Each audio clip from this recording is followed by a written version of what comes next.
અને સ્વાધ્યાય કરવો, પરમાત્માની સેવા કરવી, સંતોષ રાખવો, સારી રીતે પરમાત્માની સેવા કરવી.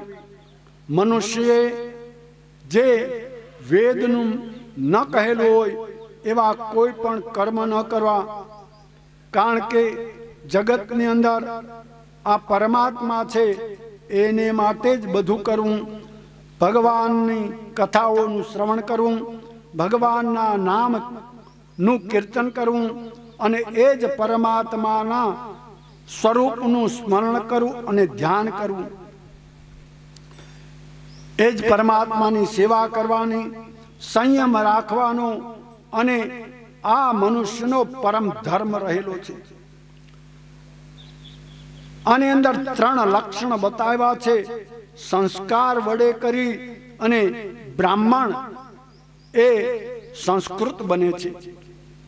કારણ કે જીવનો જ્યારે જન્મ થાય તેને સંસ્કાર કરવાનો અને એ સંસ્કાર વડે કરી અને આગળ વધે.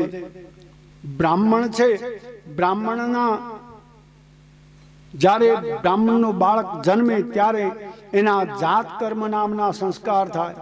એટલે જન્મે એટલે જાત કર્મ સંસ્કાર. આજે સંસ્કારો બધા નષ્ટ પ્રાય થઈ ગયા છે, કોઈ સંસ્કાર થતા નથી. ત્યાર પછી છઠ્ઠીને દેવ છે આ વિધાતાની પૂજા થાય છે અને ત્યાર પછી 12મે દિવસે બાળકનું નામ પડાય. આજે તો નામ કેવા પાડે, નામનું કોઈ અર્થ ન હોય એવા નામ પાડે. કેવા રામ જાણે, એમાં કોઈ અર્થ ન હોય એવા નામ ક્યાંથી શોધી લાવે ખબર નથી પડતી. અને એનાથી કંઈ આપણું કંઈ કલ્યાણ ન થાય. કોઈ પણ ભગવાનના ઉપર નામ રાખો તો તમે દિવસ રાત્રિ એનું નામ લ્યો તો તમારા ઘરની અંદર ભગવાનનું નામ સ્મરણ થાય.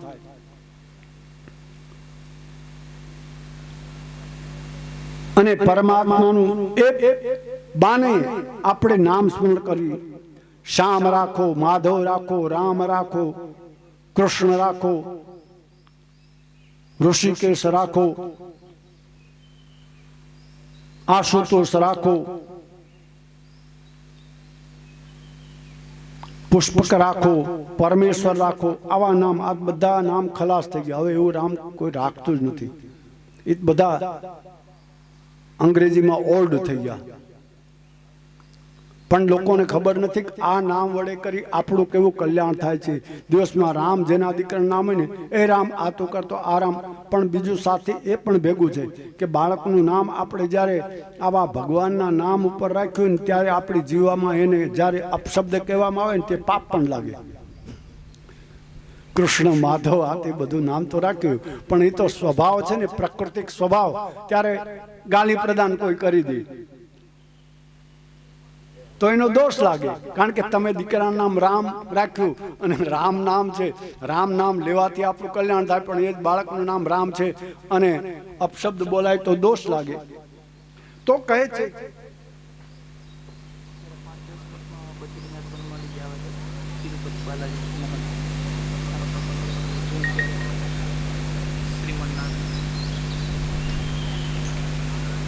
ત્યારે આ ધર્મના આ જે કયા બધા સ્તંભ કહેવામાં આવે છે. બ્રાહ્મણ છે એનું કર્મ શું? બ્રાહ્મણે વિદ્યા ભણવી અને બ્રાહ્મણે વિદ્યાને ભણાવવી. બ્રાહ્મણે દાન આપવું અને દાન લેવું. બ્રાહ્મણે પોતે યજ્ઞ કરવો જોઈએ અને બ્રાહ્મણે યજ્ઞ કરાવવો જોઈએ. આ ષટ્કર્માણી દિને દિને. બ્રાહ્મણ માટે 6 કર્મ નિત્ય કયા છે. ક્ષત્રિયના 5 કર્મ. બ્રાહ્મણ દાન લઈ સ્વસ્તિ કહી શકે, ક્ષત્રિય બીજા કર્મ કરાવી શકે, સ્વસ્તિ કહી ન શકે. વૈશ્યનું છે કૃષિ ગૌ રક્ષ વાણિજ્યમ વૈશ્ય કર્મ સ્વભાવજમ. ખેતી કરવી, ગાયોનું પાલન કરવું અને વ્યાપાર કરવો, આ વૈશ્યનો સ્વાભાવિક ધર્મ રહેલો છે. અને શુદ્ર, શુદ્ર એટલે આજે આ એવું બધું શુદ્રને માટે એવું લોકોએ વિચાર્યું, એવું બધું કર્યું ને, ખરેખર એ સારું નથી. શુદ્ર શું છે એ જ કોઈ સમજ્યા નથી. હવે આપણું આ શરીર છે ને, એમાં શરીરની અંદર આમ આ છે ને આને બ્રાહ્મણોસ્ય મુખમાસિત બાહુરાજન્ય કૃતઃ ઉરુતદસ્ય જદવૈશ્ય પદભ્યાગુશુદ્રો અજાયત. આ વેદ નારાયણ કહે છે. બ્રાહ્મણને ભગવાને મુખથી પ્રગટ કર્યા છે અને ભુજામાંથી ક્ષત્રિયો, ઉરુમાંથી વૈશ્યો અને ચરણમાંથી શુદ્રો. શરીરનું એક પણ અંગ નકામું નથી. પગ ન હોય તો ચલાય જ નહીં, અને હાથ ન હોય તો કામ ન થાય, અને મોઢું ન હોય તો ખવાય નહીં. એકે પણ અંગ નકામું નથી. પણ હવે માણસોએ આ જે નવી બુદ્ધિ લગાવી છે, કોઈ એક પણ નીચું નથી ને એકે ઊંચું નથી, પણ કામ બધાના જુદા છે. પગનું કામ છે ને એ મોઢું કરી ન શકે, મોઢાનું કામ પગ ન કરી શકે. કામ બોલવાનું કામ એ મુખ જ કરી શકે, અને ચાલવાનું કામ પગ જ કરી શકે, કામ કરવાનું કામ હાથ જ કરી શકે. એટલે આ 4 વર્ણ બનાવ્યા અને 4 એવા ધર્મ બનાવ્યા, 4 આશ્રમ બનાવ્યા. એ 4 આશ્રમમાં બ્રહ્મચર્યાશ્રમ છે, ગ્રસ્થાશ્રમ છે, વાનપ્રસ્થ અને અંતે સંન્યાસ આશ્રમ કહેલો છે. પરમ પૂજ્ય સ્વામીજી પધાર્યા છે. આપણે એનું ભાવભોર એનું સ્વાગત કરીશું અને ભગવાનનું નામ સ્મરણ કરીશું. શ્રીમન નારાયણ નારાયણ નારાયણ નારાયણ નારાયણ નારાયણ શ્રીમન નારાયણ નારાયણ નારાયણ શ્રીમન નારાયણ નારાયણ નારાયણ.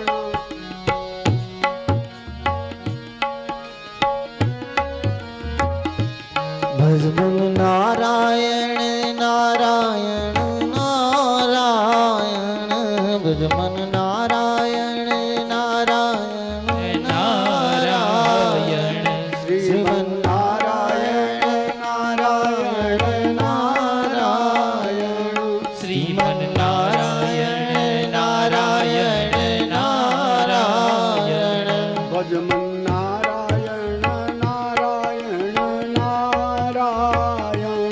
ભજમન નારાયણ નારાયણ નારાયણ શ્રીમન નારાયણ નારાયણ નારાયણ. શ્રીમન નારાયણ નારાયણ નારાયણ ભજમન નારાયણ નારાયણ નારાયણ. ભજમન નારાયણ નારાયણ નારાયણ શ્રીમન નારાયણ નારાયણ નારાયણ. શ્રીમન નારાયણ નારાયણ નારાયણ દ્વારિકાધીશની જય. અહીંયા બોખીરાની અંદર શ્રીમન નારાયણ પ્રભુનું વિગ્રહ બિરાજે છે. ત્યાંથી સ્વામીજી પધાર્યા છે. તો એ પોતે જરા પોતાના આશીર્વચનો કહેશે. આપણે એના આશીર્વાદ વચન સાંભળીશું. હરિઓમ તત્સત. ખોખર પરિવારના મુખ્ય યજમાનો સ્વામીજીનું સાલ વડે સન્માન કરે અને ત્યારબાદ સ્વામીજી આપને એમનું આશીર્વચન આપે.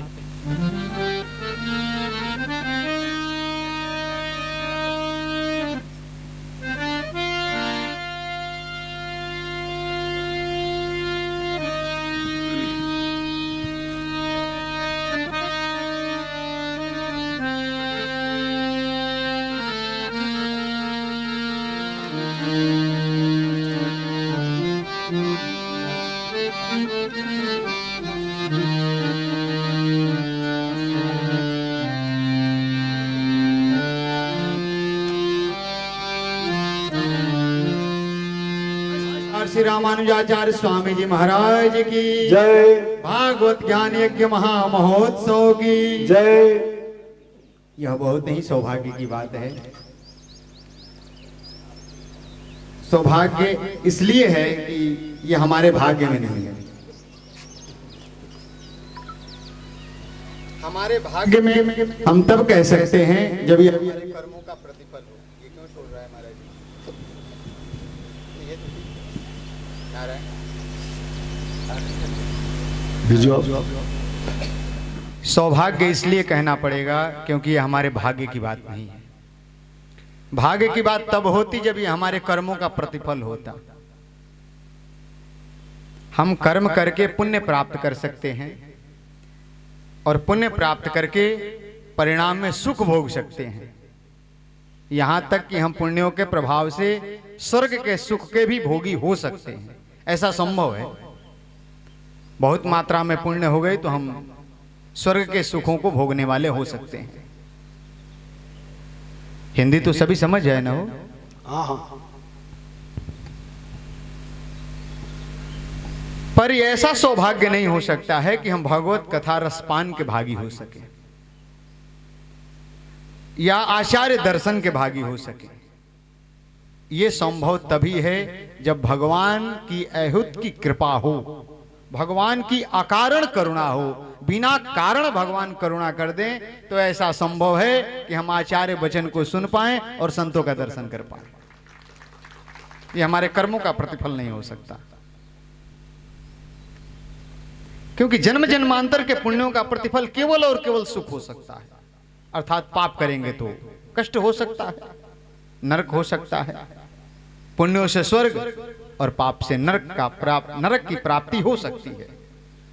पर श्रीमद् भागवत कथा रसपान का सौभाग्य जगे यह कर्मों के अधिकार से परे है। यह हमारे कर्मों के बस की चीज नहीं। तो अगर हमें यह कथा प्राप्त हो रही है, वह भी ऐसे दिव्य आचार से प्राप्त हो रही है जिनके नेतृत्व में कितने ही बालक विद्या अध्ययन करते रहते हैं। एक दो बार मैं मिला हूं, मिलने का सौभाग्य हुआ है। इस जगत में अगर किसी से मिलना बड़ा दुर्लभ है तो संत और विद्वानों से। विद्वान भी नहीं मिलते किसी को, और संत को तो मिलना भगवान की कृपा है। हम लोग तो जाने अनजाने में मिलते रहते हैं, पता नहीं चलता। और भगवान जब ऐसी कृपा करते हैं तो कुंभ का दिव्य मेला लगता है, उसमें हजारों की संख्या में संत मिलते हैं और वह एक जीवन का सौभाग्य होता है। गंगा का स्नान होता है। पर जिस गंगा में स्नान करने के लिए हम प्रयाग तक जाते हैं, कुंभ के मेला में भाग लेते हैं, इतनी मेहनत करते हैं, तत्पश्चात हमें वो सौभाग्य प्राप्त होता है। लेकिन कथारस गंगा में स्नान करने के लिए हम जहां विराजमान हैं, कथा सरिता वहां आ जाती है और उसमें हम स्नान कर पाते हैं। ये इसकी दिव्यता है। बीजा ये बात है कि गंगा में स्नान करने के लिए हमें उतरना पड़ता है, जाना पड़ता है, प्रयास करना पड़ता है। संभव है हम फिसल भी जाएं, रेती लग जाए, डूबने का भी खतरा हो सके डूबे तो प्राण चले जाए, जीवन चला जाए। पर कथारस गंगा में हम उतरते नहीं, हमें आचार्य पकड़कर उतार देते हैं और यहां फिसलने की कोई संभावना नहीं। और अगर हम डूब भी गए तो जीवन बिगड़ता नहीं, बन जाता है। वहां जाके गंगा में डूबे तो हो सके जीवन बिगड़ जाए, न कोई तैरने वाला न हो तो जीवन बिगड़ जाए। यहां तैरने की जरूरत ही नहीं, आचार्य स्वयं पकड़ के उतारते हैं, इसलिए तैरने की कोई चिंता नहीं और हमारी कोई खतरा की निशानी नहीं। हमें पार होना ही है। अगर डूब गए तो वहां डूब गए तो जीवन चला जाए और यहां डूब गए तो जीवन मिल जाए। वहां इसलिए डर है क्योंकि हम अकेले उतरते हैं और यहां हमें आचार्य हाथ पकड़ के उस कथा गंगा के रस में उतारते हैं। इसलिए यहां कोई विकट परिस्थिति आने की संभावना नहीं। हमें अपने आप पर भरोसा हो, यह अच्छी बात है। अपने ऊपर विश्वास हो, कामयाबी मिल सकती है। और तमाम क्लासेस इस बात के चलते हैं कि कैसे कॉन्फिडेंस डेवलपमेंट किया जाए, कैसे आपके अंदर विश्वास जगाया जाए। पर यहाँ उल्टा है महाराज, यहाँ अपने आप पर विश्वास नहीं, यहाँ अपने आचार्य पर विश्वास किया जाता है और पूरी नैया पार हो जाती है। जब अपने पर यहाँ विश्वास होने लगे तो काम गड़बड़ हो जाता है।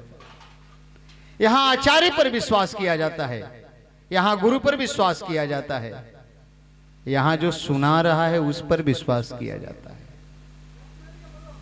और स्वामी जी तो स्वयं विद्वान हैं और इनकी कथा आप लोग गत कई दिनों से सुनते भी आ रहे हैं। पर अगर किंचित मात्र भी कहीं कथा में ऐसा भाव बने कि ये कैसे हो गया, तो इसको अपने ही हृदय का अपराध मानना चाहिए। भगवान की कथा में ऐसा कुछ नहीं जिसके बारे में ये सोचा जाए कि ये कैसे हो गया, क्योंकि भगवान की कथा में भगवान जब चाहें जैसे चाहें वैसे हो सकता है। फिर ये विचार का ही विषय नहीं कि ये कैसे हो गया, ये विचार का विषय नहीं। वो जब चाहें जहां चाहें जैसे चाहें हो सकता है। आप इतने हट्ठे कट्ठे बलवान हो, कितनी मेहनत कर सकते हो, पर यह क्या भरोसा है कि अगले पल क्या कर सकते हो आप, अगले ही सेकंड क्या हो सकता है, इसकी कोई गारंटी है नहीं। अभी उत्सव जी ने पूछा स्वामी जी आज आ जाओगे या कल? हमने कल किसने देखा है भाई, आज और अभी आ रहे हैं, कल का क्या भरोसा है। अच्छे काम का संकल्प जब भी मन में आए तुरंत कर दीजिए। तदेव लग्नम सुदिनम तदेव तारा बलम चंद्र बलम तदेव। अच्छे विचार ज्यों ही आए त्यों ही प्रतिपादित कर दीजिए, उसमें विचार की कोई संभावना ही नहीं है। हमारे दादा गुरु कहा करते थे कि ज्यों ही विचार आया, मन में विचार अच्छा आया, इसका मतलब है कि जिस समय वो विचार आया है वो घड़ी आपके लिए सबसे अच्छी है, उससे अच्छी घड़ी अब नहीं मिल सकती। अगर पीछे विचार किया तो चला जाएगा। इसलिए तदेव लग्नम सुदिनम तदेव, जिस समय विचार आया उससे बड़ा सुदिन किसी पंचांग में नहीं मिलेगा। इसलिए इनका ज्यों ही फोन आया कि स्वामी जी आना है, बस इससे बढ़िया मुहूर्त हो ही नहीं सकता है। बाकी मुहूर्त तो तब देखना है जब कुछ बुरा काम करना है, उसके लिए पंचांग को निहार लेना है, देख लेना है अच्छे तरीके से। भाई काम ही बुरा है तो मुहूर्त अच्छा होना चाहिए। आप देखेंगे बेईमानी के धंधे में ईमानदारी बड़ी तेज होती है। चोर अपना बंटवारा बड़ी ईमानदारी से करते हैं, कोई इधर उधर नहीं करेगा, नहीं तुरंत मामला गड़बड़ हो जाएगा। पंडित जी का दक्षिणा भले इधर उधर हो जाए, चोर का बंटवारा इधर उधर नहीं होता। अगर कोई घूस ले रहा हो, आप देखेंगे कोई काम कराना हो और वहां आपको कुछ घूस देना हो तो बड़ा विश्वास होता है, काम से पहले घूस दे दिया जाता है।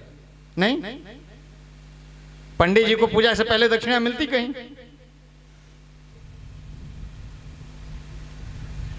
कहीं नहीं मिलती महाराज। और अगर पंडित जी कह दे कि पूजा से पहले दक्षिणा जमा कर दो तो मामला ही बिगड़ जाएगा। नहीं बिगड़ जाएगा? लोग कहेंगे बताओ ये गोर बापा छे की भयंकर लुटेरा छे। आचार्य व्यासपीठ पर आने से पहले कहते भैया दक्षिणा जमा करा दो तो हम चले। बोले भैया इनसे कथा ना सुनो, ये तो पता ना क्या करेंगे।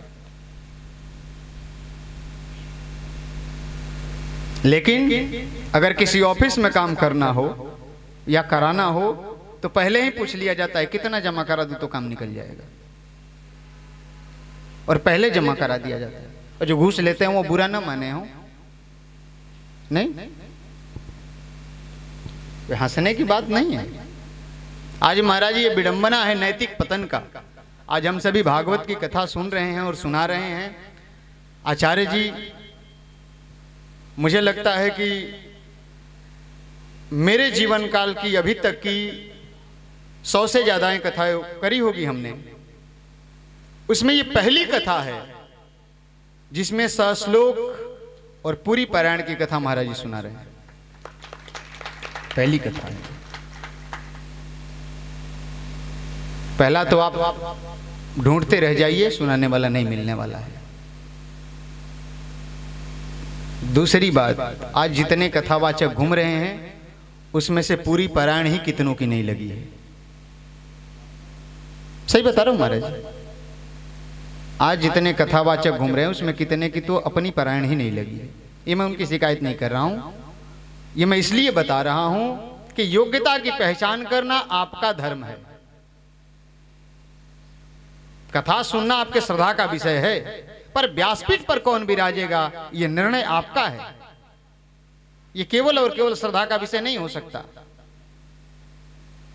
भागवत साक्षात कहती है उसमें कि कथा वही कहे जो ज्ञानी हो, जो उसको जानता हो, जो दृष्टांत कुशल हो, जो विप्र हो, जो भावनाओं से विरक्त हो। ऐसा ही व्यासपीठ पर बैठने का अधिकारी है।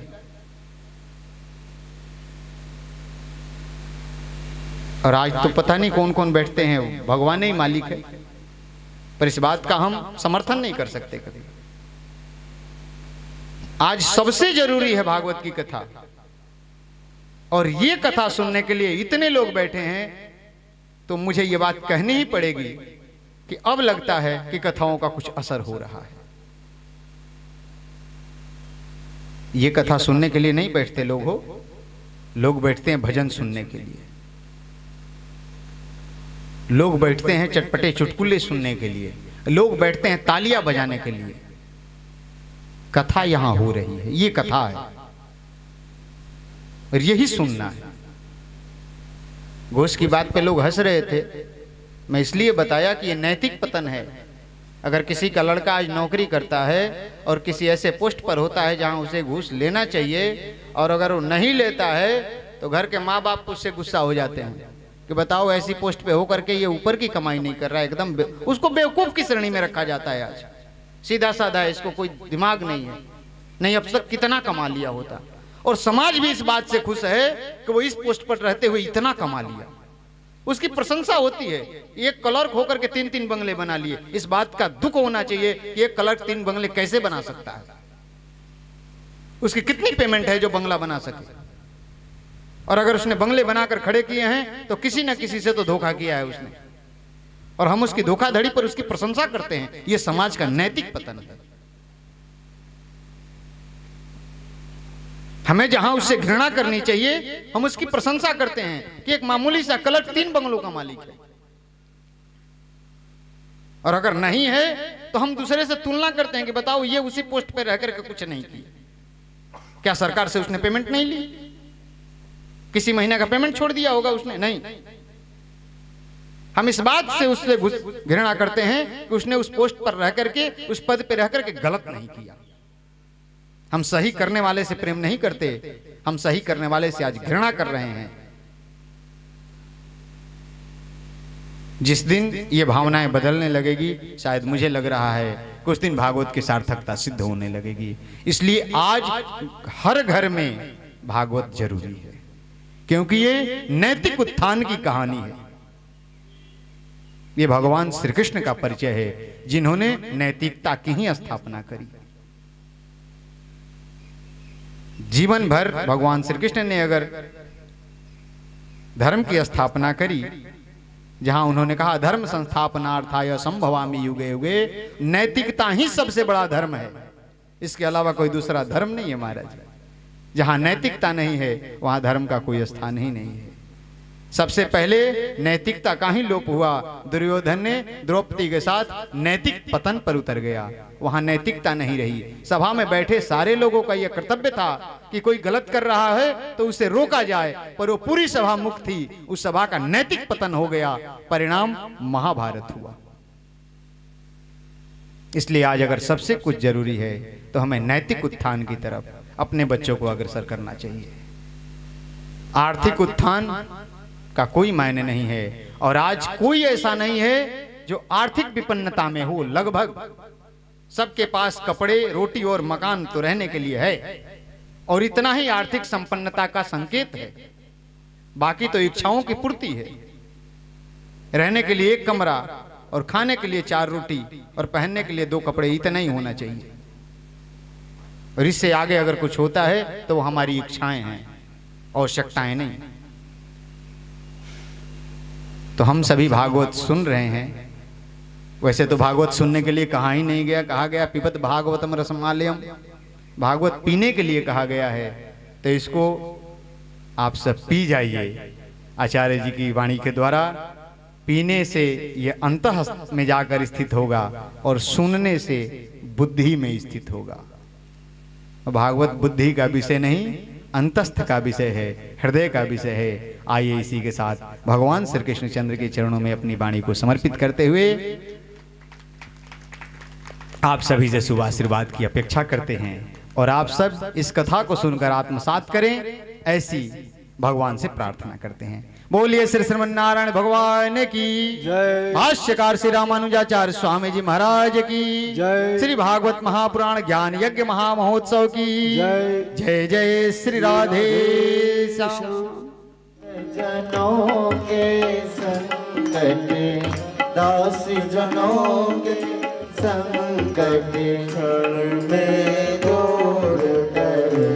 ओम जय जगदीश हरे, जो ध्यावे फल पाए, दुख बिन से मन का। स्वामी दुख बिन से मन का, सुख संपत्ति कर आवे, पर घर आवे, कष्ट मिटे तन का। ओम जय जगदीश हरे। ऐ मात पिता तुम मेरे, शरण ग्रहो किसकी। स्वामी शरण गहूँ किसके, तुम बिन और न दो जा, प्रभु बिन और न दो जा। आस करो किसकी। ओम जय जगदीश हरे। तुम हो एक अगोचर, सबके प्राणपति। स्वामी सबके प्राणपति, सब तमिलो गोसाई। कैसे आऊं शरण में, तुमको मैं कुमति। ओम जय जगदीश हरे। विषय विकार मिटाओ, पाप हरो देवा। स्वामी कष्ट हरो देवा, सदा भक्ति बढ़ावो, सदा प्रेम बढ़ाओ, संतन की सेवा। ओम जय जगदीश हरे। ओम जय जगदीश हरे, स्वामी जय जगदीश हरे। भक्त जनों के संकट, दास जनों के संकट मन में दूर करे। ओम जय जगदीश हरे। ओम जय जगदीश हरे, ओम जय जगदीश हरे।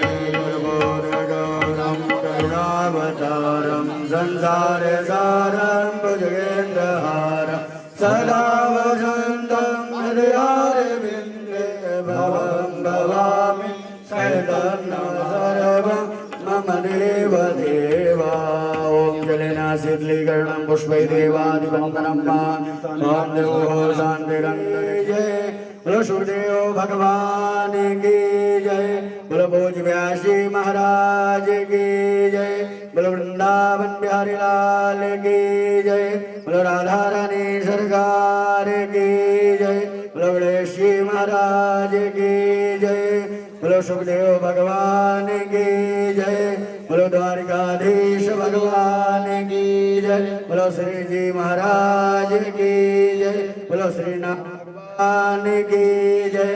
बोलो जलाराम बाबू की जय। धर्म की अधर्म का हरि वासुदेवाय, वासुदेवाय हरि वासुदेवाय। ओम नमो भगवते वासुदेवाय।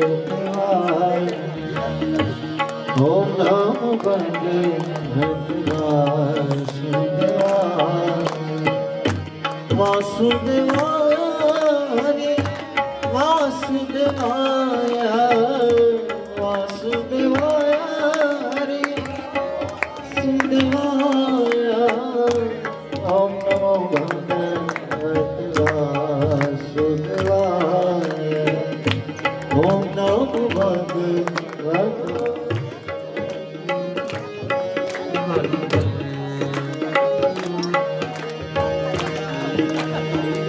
हर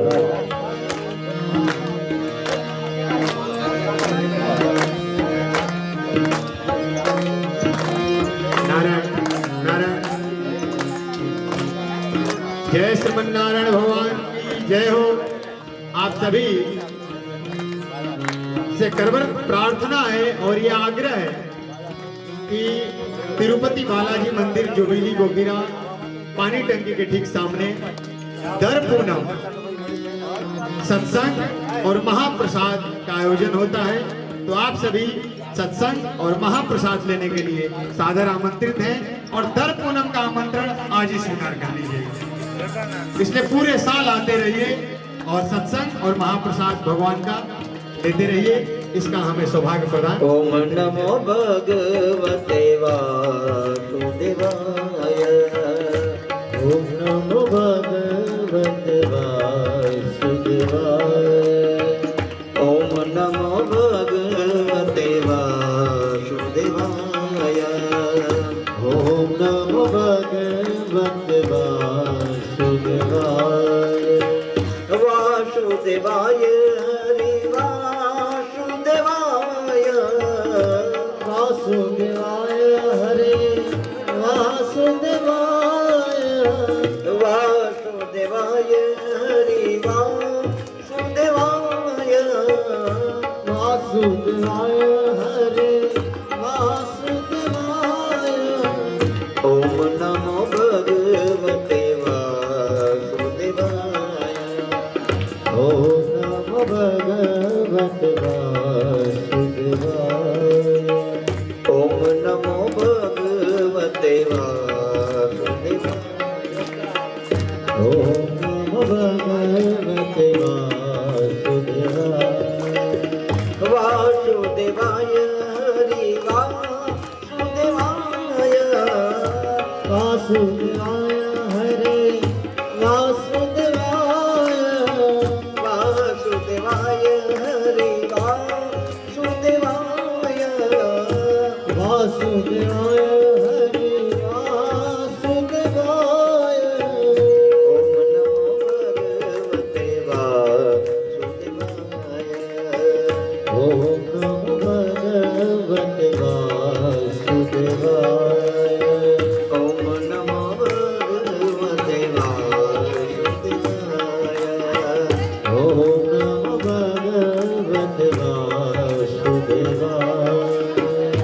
हरि वासुदेवाय वासुदेवाय हरि वासुदेवाय वासुदेवाय हरि वासुदेवाय वासुदेवाय हरि वासुदेवाय ओम नमो भगवते वासुदेवाय ओम नमो भगवते वासुदेवाय ओम नमो भगवते वासुदेवाय ओम नमो भगवते वासुदेवाय ओम वासुदेवाय हरि वासुदेवाय वासुदेवाय हरि ओम नमो भगवते वासुदेवाय ओम नमो भगवते वासुदेवाय